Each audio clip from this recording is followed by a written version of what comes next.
I always wondered how Kishimoto is gonna pull up the missing Uzumaki setup in the future of Boruto series. Well, it seems like a huge hint was dropped by Momoshiki regarding this plot point in chapter 79. The way he says the gods have manipulated history before, it seems like some really big plot twist is being arranged for the future of the series. Can it be a teaser for the missing Uzumaki along with the secrets of the Uzumaki Clan? And how will all of this lead to Boruto traveling back in time? Let's find out.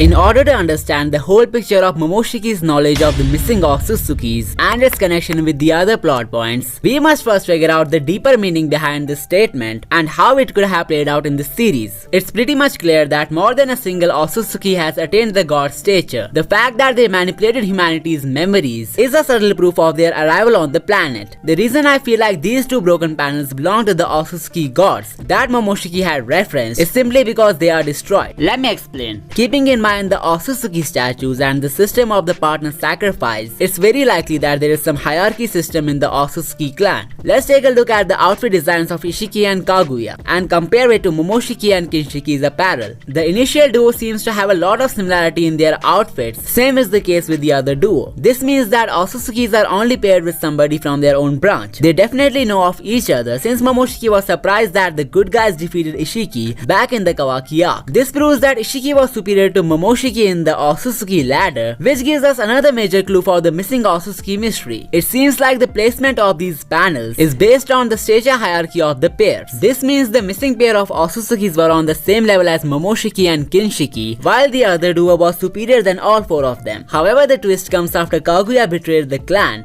and attacked Ishiki mercilessly. She definitely broke the rule of the clan, which prohibits a member from killing another member. And this action of Kaguya could give us a subtle hint for the fate of the broken tablet duo. The fact that Kaguya became disloyal to the clan but still her panel was intact pretty much proves that betrayal does not lead to their destruction. This means both the missing Uzumaki were loyal to the clan till their last breath. So could it be that they were killed? That's why their tablets were broken. Well, the answer is a big no, cause Momoshiki and Kinshiki have also died but their panels haven't been harmed. Ishiki's panel was also intact when it was shown after his death in chapter 72. So what could have possibly led to the wreckage of the unknown Uzumaki panels? You guessed it, they turned into gods. The Uzumaki who became gods have messed with the minds of humanity before. So what if this duo had attained that stature somehow? Which means they are no longer Uzumaki, explaining why their tablets were scratched off. Now whether they have done it themselves before ascending or it's an automatic process will remain a mystery for some time. But this gives us a major key to solve the puzzle of one of the most renowned mysteries of the series, the massacre of the Uzumaki clan. Before moving forward, I hope you guys make that sub button disappear cause we are really close to 10,000 subscribers. The Uzumaki clan was responsible for developing one of the most formidable Fuinjutsu. In fact, they are the originators of most Fuinjutsu in Konoha. The Reaper Death Seal also arises from this clan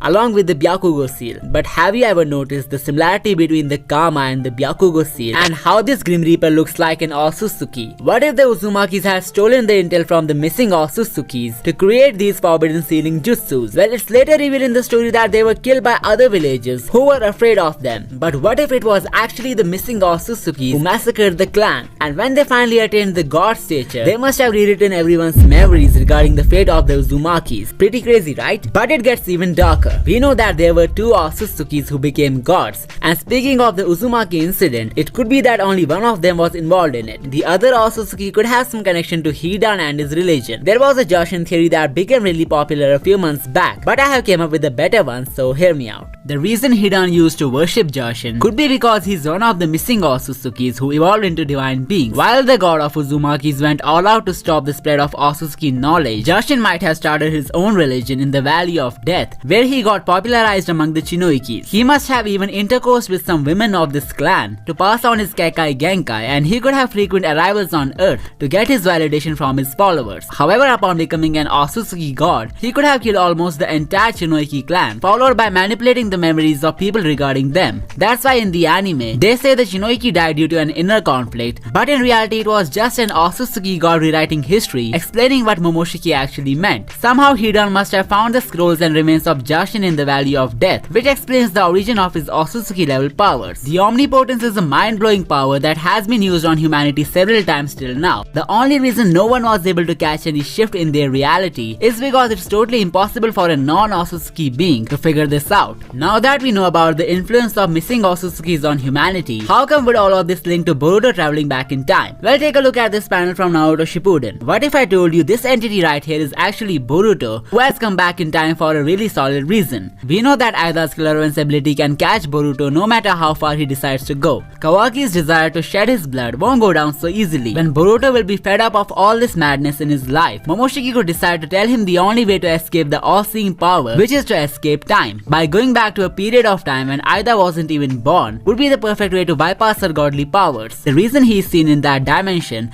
could be the idea of Momoshiki to witness the major Otsutsuki events in history in order to gain more intel about Kaguya, Ishiki and the missing duo. They might even be witnessing Shibai's descent on Earth, alongside the events that were erased from people's mind. To understand how this is the most plausible way for Boruto to regain his reality, we must first figure out Kishimoto's way of shaping the story, in addition to the reason that made him ask Kodachi to write the first 51 chapters of the manga. It seems like Kishimoto had already planned an extraordinary world building of his franchise around the time when Naruto chapter 687 got released. He must have completed his main idea from the extension of the Uzumaki Clan to the fate of Naruto's child by the time the final chapter of the series was published. The time skip scene was definitely his idea, which proves that he had the entire concept of omnipotence and other major twists of the Boruto series written down when the very first chapter got released. So why did he let Kodachi write the first 51 chapters, who as of recent has broken his ties with the series? Well, I feel like he must have provided him with the bullet points regarding the personality of Kawaki and what type of development he needs to undergo. Kodachi is apparently responsible for the whole journey of Kawaki's character development, which made him grow so loyal to Naruto. However, the aftermath of this loyalty, which is by no means fruitful, was pre-planned by Kishimoto almost a decade ago. Keeping in mind he worked on the anime canon story of Uzumaki Clan around this time too, it's very likely that he has been trying to fuse all the major plot points of his franchise into something that will break the internet. And this is where the time travel part comes into play. The anime has already shed some light on this setup by introducing us to the time slip arc. The possibility of something like this is not out of question, as it will help Kishimoto to unveil the impact of missing Otsutsukis on humanity. Boruto's mission might be to fix the confusion in his timeline, in addition to finding a way to become immortal. The reason Kawaki has changed his plans with Boruto in the future could be because he has surpassed the possibility of dying. If my aforementioned theories turn out to be true, then I feel like he will come in contact with the remains of Jashin in the past. That will help him become immortal just like he done. The conclusion of the series could either end up in Boruto reversing the effects of omnipotence or with the eradication of the Otsutsuki race. Momoshiki's fate is still a mystery, as we have no idea regarding how he will gain separation from Boruto. A fight between both of them at the end of the series to decide the owner of Boruto's consciousness could be the most mind-blowing conclusion to the story. But what if I told you this Momoshiki is actually Shibai and no one was able to catch these obvious hints? Find out more about this possibility in this video and don't forget to subscribe. I will see you next time.